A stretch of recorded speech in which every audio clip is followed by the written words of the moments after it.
아마도 기업인들과 정치인들만큼 사람에 관심이 있는 사람들도 없을 것이에요. 이 기업인들과 정치인들은 어떻게 하면 사람을 낚을 것인가? 어떻게 하면 사람 낚는 기업인이 될 것인가? 어떻게 하면 사람 낚는 정치인이 될 것인가? 이것이 그들의 인생에서 가장 큰 관심거리예요. 기업을 경영하면서 또 사람들을 많이 낚기 위해서 사람들을 잘 낚을 수 있는 심리를 연구하는 사람들을 많이 고용을 하게 되죠. 그들을 고용해서 어떻게 하면 사람을 많이 모을 수 있을 것인가? 왜 사람에게 관심이 있을까요, 이 사람들이? 어떻게 하면 많이 내 물건을 팔아야 할 것인가? 어떻게 하면 많은 표를 얻을 수 있을 것인가? 이것이 이들 관심이기 때문에 그렇습니다. 아마 최고 인기를 누리는 사람을 광고 모델로 발탁을 하겠죠. 그리고 여러 유명한 드라마와 또 스포츠 행사와 이런 곳에 자기들의 그 어떤 그 물건을 미디어를 통해서 계속해서 광고를 하게 됩니다. 사람들을 많이 모으게 되고 모으는 곳에서 아주 짧고 강력한 메시지를 계속해서 던지게 됩니다.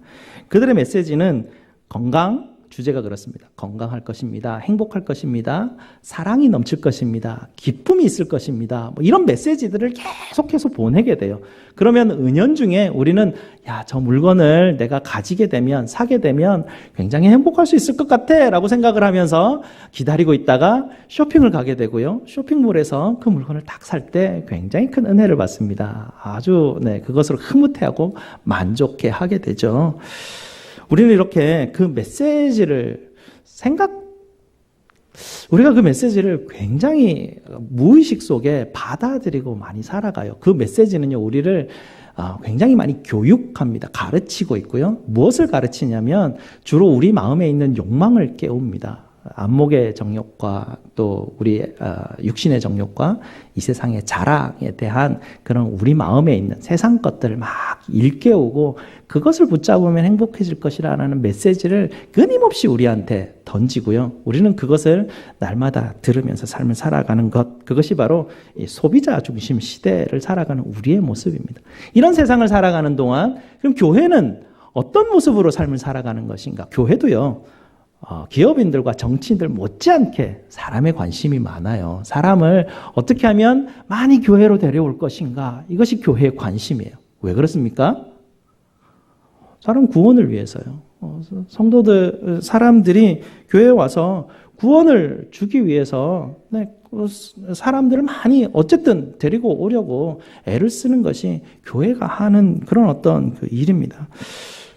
왜 교회를 데리고 와서 이 사람들을 예수 믿게 하고 구원받게 하고 이렇게 하는 일이 교회가 굉장히 애쓰는 일입니다. 하지만 교회가 그 애쓰는 일 가운데 어쩌면 이 기업인들과 정치인들이 하는 것과 좀 비슷한 형태를 가는 것이 무엇이냐면요, 개인 구원을 강조해요. 어떻게 하면 구원을 받고 어떻게 열심히 봉사를 할 것인가에 대한 개인에 관해서 초점을 많이 맞추게 됩니다. 종교적인 감동을 느끼게 해주고요. 또 스스로 만족감을 누리게 하고 죄책감에서 해방시켜주는 그런 일들을 교회에서 많이 하는, 그러면서 이 일이 굉장히 의미 있고 하나님이 우리에게 주신 사명이라 생각해서 사람들을 많이 이렇게 불러 모으는데 교회가 관심이 있습니다. 가만히 살펴보면요, 별로 차이가 없어 보여요.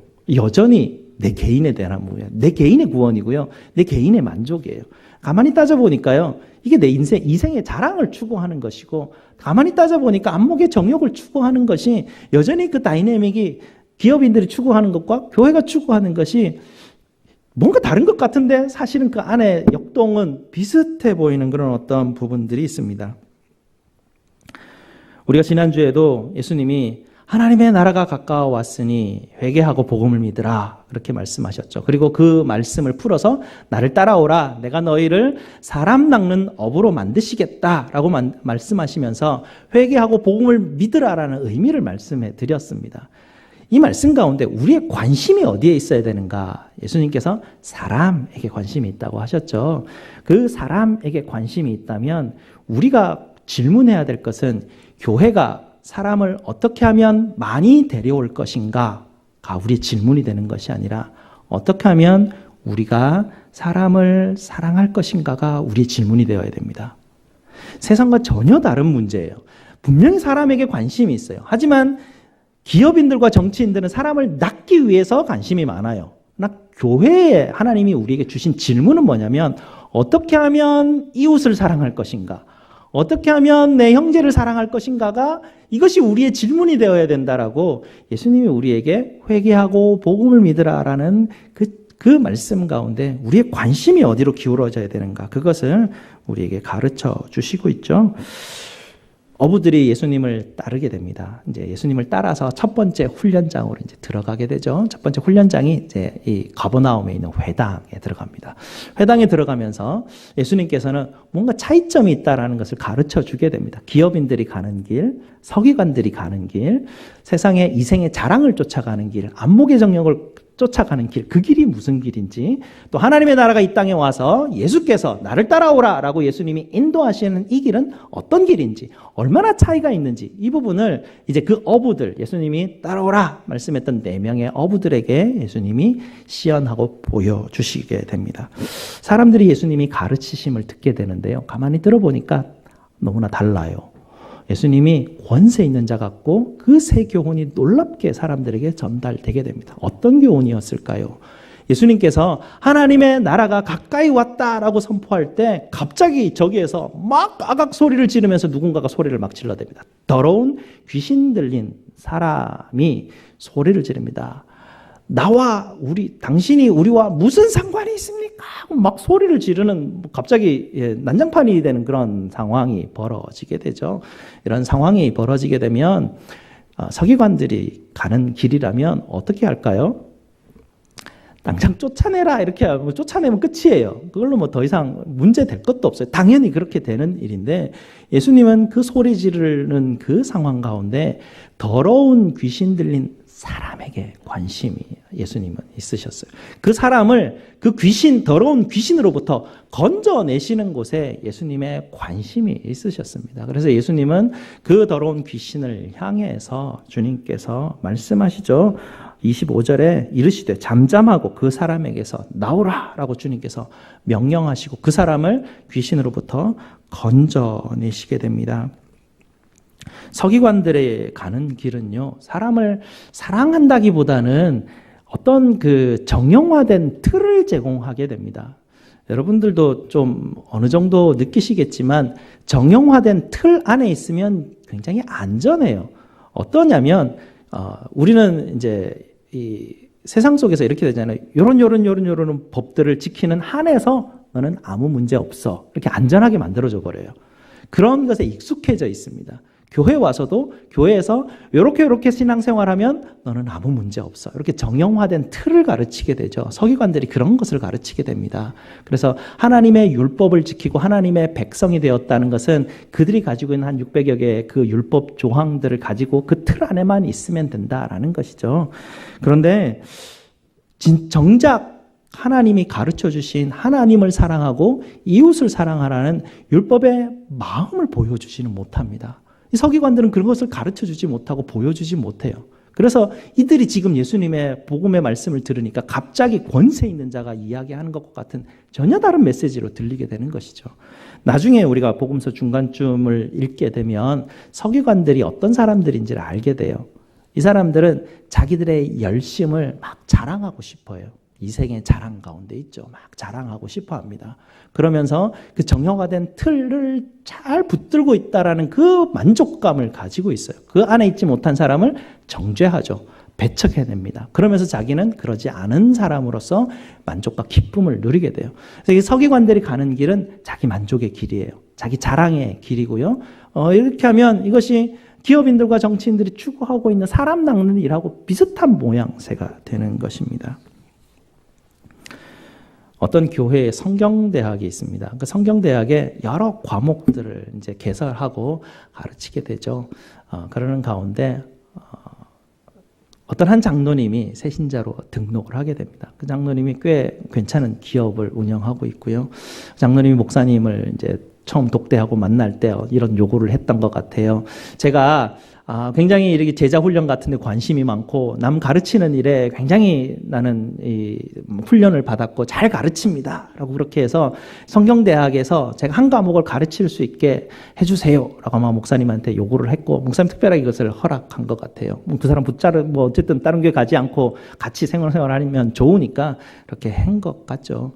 그 장로님 이렇게 옆에서 보면 굉장히 가르치는 거 좋아해요. 가르치는데 흐뭇해요. 자기 만족이에요. 자기의 만족에 자기 기쁨이 뭔가 있어요. 그런 어떤 가르치는 그 부분들을 보면 저게 자기 자랑이고 자기 만족이구나라는 어떤 그런 부분을 서기관들이 이런 모습이었었겠구나라는 그런 어떤 그리고 그 목사님도 이렇게 보면 사람 낚는 사람이구나. 어떻게 하면 사람을 붙들 것인가. 거기에 이제 관심이 있게 되는 것이죠. 하지만 예수님의 교훈에 놀라는 것은 무엇이냐면 분명히 쫓아내야 될 그 사람인데 더러운 귀신 들린 사람인데 전혀 하나님 나라에 합당하지 않은 그 사람인데 예수님 그 사람한테 관심을 기울이고 그 사람에게 더러운 귀신으로부터 그 사람을 건져내시는 그 예수님의 그 불쌍히 여기시고 긍휼히 여기시는 그 하나님의 마음을 하나님의 나라가 이 땅 가운데 올 때 우리는 보게 됩니다. 서기관들이 가는 길과 이렇게 예수님이 가는 길은 달랐죠. 서기관들은 자기 만족, 자기 자랑. 예수님이 가는 길은 더러운 귀신을 들린 사람을 구하는 그 사람을 긍휼히 여기고 불쌍히 여기는 그 길을 가시는 분이 바로 예수님이셨습니다. 예수님 그것을 마치고 다음 훈련장으로 들어가시죠. 다음 훈련장에 한 여인이 열병을 들어서 아파하고 있어요.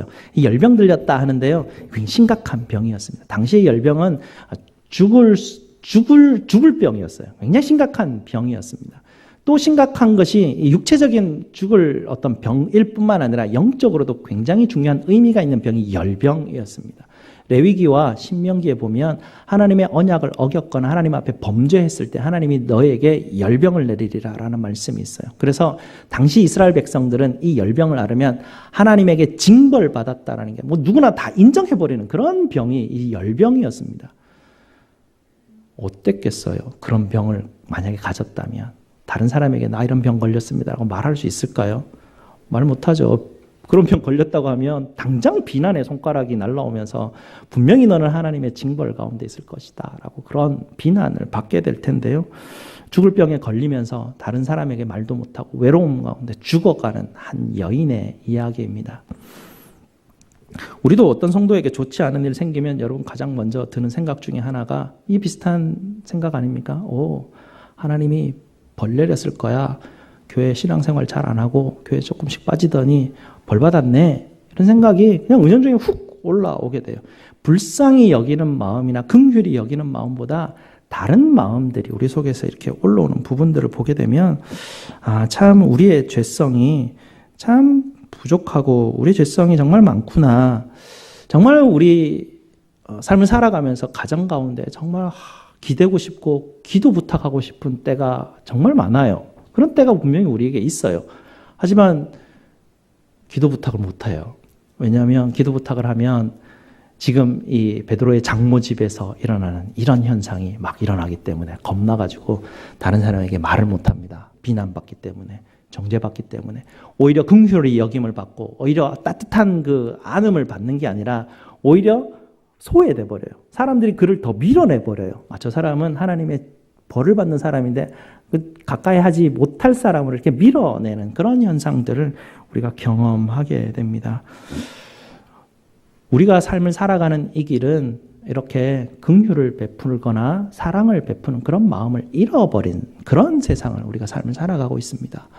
사단이 주관하고 있는 나라죠. 사단이 다스리는 나라예요. 그 나라는 이렇게 긍휼을 베푸는 그런 사람들이 사는 곳이 아닙니다. 자기 만족, 자기 자랑, 자기 욕구를 표현하면서 삶을 살아가는 그런 나라에 하나님의 나라가 왔습니다. 그리고 그 하나님의 나라에서 예수님께서 회개하고 복음을 믿으라 말씀하시면서 하나님의 나라가 임할 때 사랑이 함께 임하는 것을 경험한다라고 이야기하시면서 내가 너희를 그렇게 만들겠다라고 선언하시는 분이 예수님이시고 예수를 믿는다라는 것은 그 예수님을 따라간다라고 결단한 사람들이에요. 그래서 우리가 지금 그 길을 가게 됩니다. 그래서 우리 마음에 옛 생각들이 이렇게 움직이기 시작할 때마다 지난주도 말씀드렸죠. 기도하면서 하나님, 제 마음에 여전히 옛 길을 가려고 하는 이 강력한 죄의 하나님 이끌림이 내 속에 여전히 있습니다. 이 사슬을 끊어주십시오라고 하나님 앞에 기도할 때 하나님께서 우리에게 이 능력을 주셔서 길을 돌이키게 하시는 엄청난 이 은혜를 우리에게 베푸시게 됩니다. 베드로의 장모가 그 비난 가운데 정말 곧 죽을 희망이 없는 가운데 예수님이 그 여인을 찾아가시죠. 찾아가셔서 손을 붙들고 일으켜 주시고 병에서 건져내 주십니다. 예수님이 그 여인을 건져내 주시고 그 여인은 또 일어난 이후에 치유된 이후에 예수님과 그 어부들을 섬겼다라는 장면이 나타나게 됩니다. 하나님의 나라가 임하면 불쌍히 여기고 사랑하고 서로 섬기는 일들이 발생한다라는 얘기예요. 하나님의 나라가 임할 때 일어나는 증상들이에요. 그래서 그런 어떤 증상들이 우리에게 일어나는 증상들이구나. 우리가 뭐 서기관의 일도 그렇지만 누군가 이렇게 우리는 누군가가 나를 찾아와서 막 가르쳐 드리는 거 별로 안 좋아하잖아요. 별로 안 좋아해요. 누가 나를 막 가르치려고 하는 거 별로 안 좋아해요.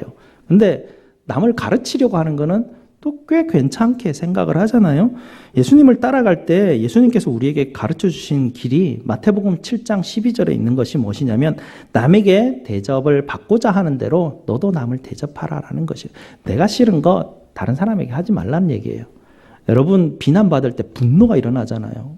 막 상처받잖아요. 며칠 동안 막 그 생각 때문에 막 끙끙거리면서 힘들잖아요. 근데도 그 다음날 나는 다른 사람을 비난합니다. 우리가 그런 죄성이에요. 우리 안에 있는 죄성이 끌고 가는 힘은 엄청나요. 이 엄청난 곳에서 우리를 구원하시고 끄집어내시는 분이 바로 예수 그리스도이십니다. 예수님의 나라가 임하는 곳에는 사랑과 긍휼이 베풀어지는 정말 놀라운 현상이 일어나게 되죠.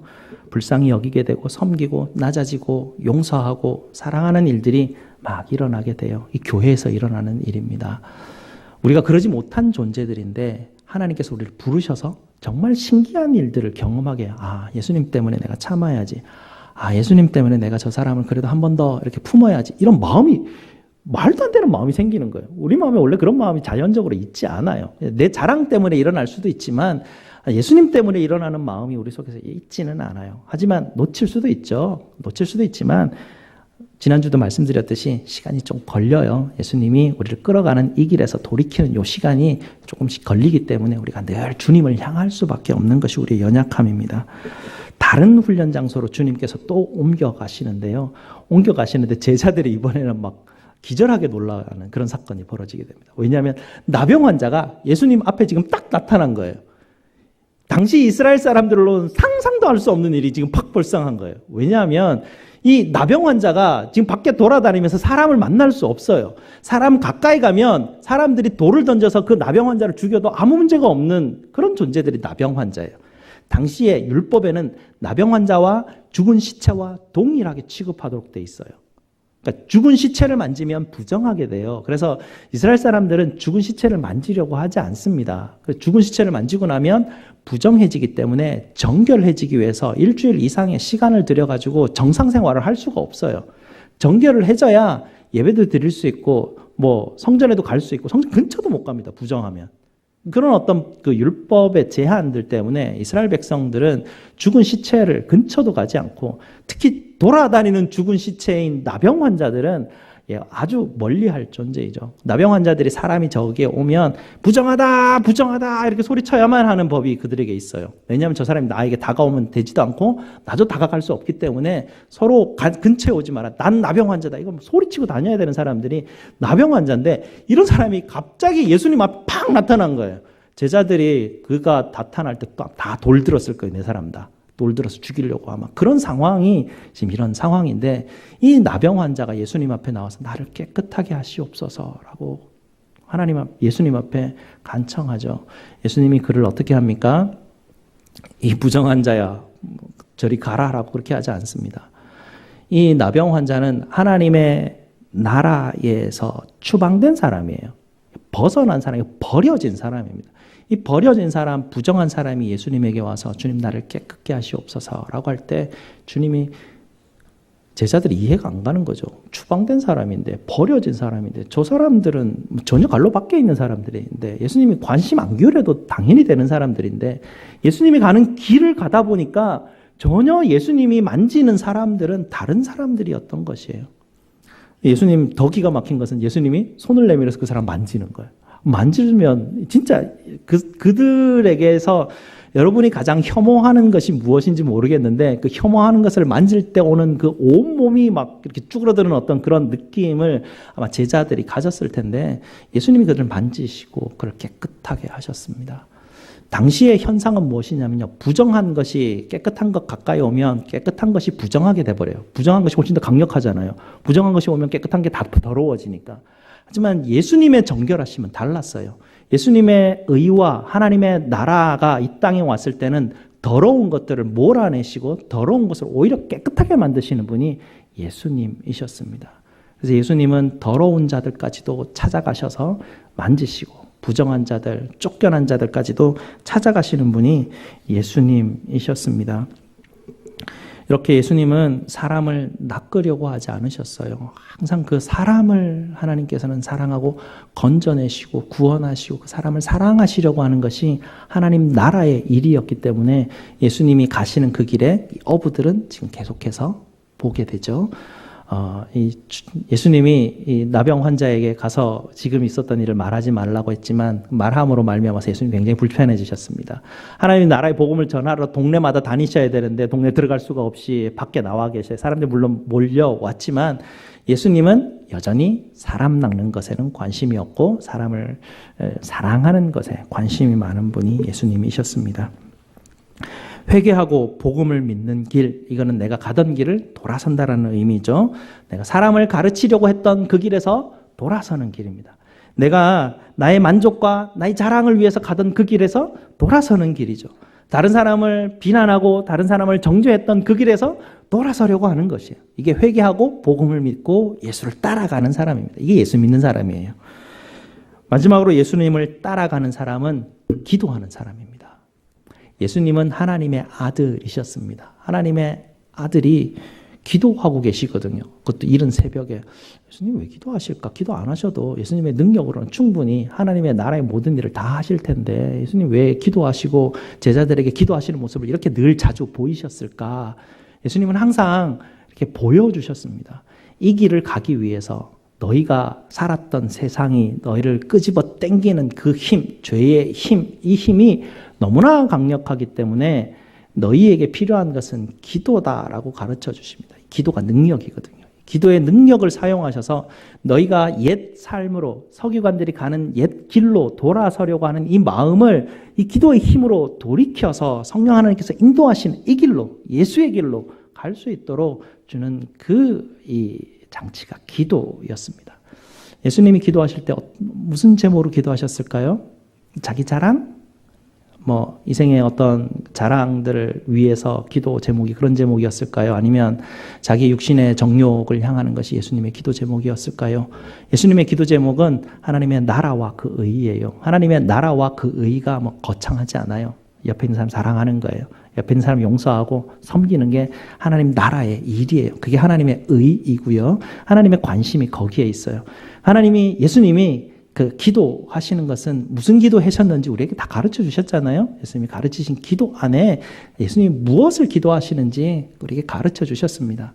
중요한 기도가 아주 길게 하는 기도가 용서라는 기도예요. 주님은 우리의 죄를 용서하셨듯이 우리가 다른 사람의 죄를 용서하시고 우리의 죄를 용서하십시오라고 기도하잖아요. 용서가 아주 중요한 기도 제목 중에 하나예요. 하나님, 내가 저 사람 용서하게 하십시오. 나는 내 능력으로는 안 되는데 하나님 능력 주세요 라고 기도하는 그 기도가 일어나는 사람이 예수 따라가는 사람입니다. 날마다 하나님의 일용할 양식을 구하면서 날마다 먹이시는 것이 정말 하나님의 은혜라고 감격하며 삶을 살아가는 사람, 그 사람이 이제 예수 따라가는 사람이고요. 삶을 살아가는 동안 하나님 내가 자꾸 저쪽 길로 가려고 시험에 빠지고 악에 빠지려고 하는데 하나님 나를 저쪽 길로 가는 서기관들이 가는 길, 저 길에서부터 돌이켜서 사람을 낚는 게 아니라 사람 사랑하는 이 길로, 예수님 가신 이 길로 하나님 나를 갈 수 있도록 주님 시험에서 건져주시고 악에서 건져주십시오라고 기도하는 것이 예수님이 기도하시는 기도의 제목이었습니다. 그러면서 무엇을 기도합니까? 하나님의 이름의 거룩히 여김을 받으시고 하나님의 영광을 위해서 하나님의 나라가 이 땅 가운데 임하기를 원하는 기도를 했잖아요. 하나님의 나라는 보석이 반짝거리는 나라가 아니고요. 사랑이 넘치는 나라예요. 예수님이 우리를 향해서 그의 모든 것을 내어주면서까지 사랑했던 나라가 바로 하나님의 나라예요. 그 나라가 이 땅 가운데 임하였을 때 우리의 최고의 관심은 서로 사랑하라는 예수님의 이 대전제가 성경에 그냥 가득해요. 이거가 가득한데 우리는 어쩐 일인지 개인 구원에 너무나 관심이 많아요. 개인의 어떤 만족 때문에 너무나 관심이 많아요. 이 만족함을 채워주지 않으면 좀 더 잘 해주는 교회로 이렇게 가게 되고 거기에서 막 즐겁게 하다가 또 안 되면 또 더 잘하는 교회로 이렇게 옮겨가는 현상들이 도시교회에서는 자주 일어나는 현상 중에 하나입니다. 예수님 따라가는 사람은 이렇게 기도함으로 가는 사람들인데요. 정말 여러분 이를 위해서 기도하시지 않으면 예수 따라가는 게 만만치가 않습니다. 이렇게 우리가 그냥 이 서기관 가는 길로 가만히 있으면 글로 가요. 아무 생각 없이 그냥 기도 안 하고 가만히 나를 이렇게 내버려 두면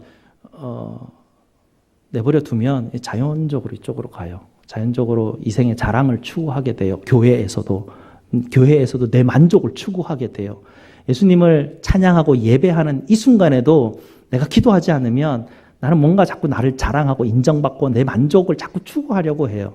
그런 게 우리네 속성이에요. 그러나 계속 기도해야 된다라고 예수님이 우리에게 보여주시는 것입니다. 여러분 아침에 일어나실 때 반드시 기도하셔야 됩니다. 하나님 오늘 하루도 제가 예수님 길 따라가게 하시옵소서. 잠들기 전에도 주님 오늘도 제가 이렇게 연약한 부분들이 많았는데 하나님 저를 붙들어 주시고 계속해서 주님 따라가게 하십시오. 그 길이 복된 길이고 그 길을 따라갈 때 하나님이 나머지의 모든 것을 채우신다고 약속하셨잖아요. 먼저 그 나라와 그 의를 구하면 하나님이 나머지 모든 것 채워 주신다. 내가 너희 필요한 거 다 안다고 하시는 거예요.